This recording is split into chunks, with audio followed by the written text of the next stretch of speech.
Great bass anglers are so good at banging their lures into things. Now, certain lures and presentations are better at this. You know, if I'm ripping square bill crankbaits, man, I'm just pounding them into everything that I can. But so many different lures can be deflected into stuff. Let's say, for example, in Minnesota, a very popular technique is to do what they call use a jig worm. So they take something like a finesse worm, put it on an open hook jig head, they'll throw it out there and let it snag up on some vegetation, and once it's hanging there, they'll rip it off. Well, that ripping off of that vegetation triggers fish to hit. Let's take a spinnerbait, for example. There are 3 ways that we can bang and bounce this into stuff. Okay, obviously the first one is when you're throwing it into cover, coming down lay downs, to just pound it into these branches, you know, smash it into a rock shallow, whatever it might be. That deflection triggers bites. Next, we can slow roll them along the bottom. You just reel them nice and slow, but you're wanting that lure to make bottom contact, and those blades are kicking and bouncing off of stuff that it's hitting. That can get a bass to react. But what about in open water?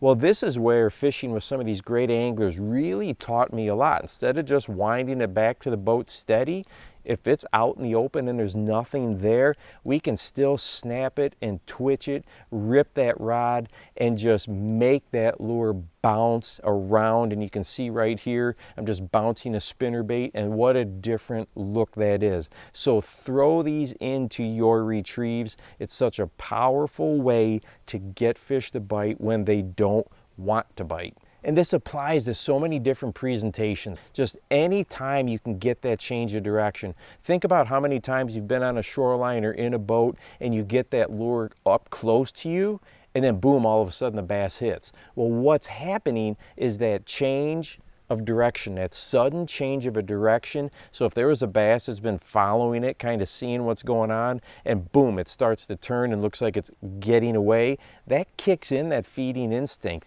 So we need to imitate that throughout our retrieve as often as we can. And if you've ever watched, let's say, Kevin Van Dam fish, wow, is he the master of keeping that lure doing something throughout the entire retrieve. And when he rips a jerkbait, or when he's bouncing a spinnerbait or burning a crankbait, man, he is flat moving, and he's really good at getting those fish to eat even when they don't want to. And hey, if you want to watch a video about some overlooked buzzbait tips, go ahead and check this one out right here, and make sure that you go out and encourage someone today. You never know how you might just change their life. For the Bass Fishing Life, I'm your host, Steve Rogers.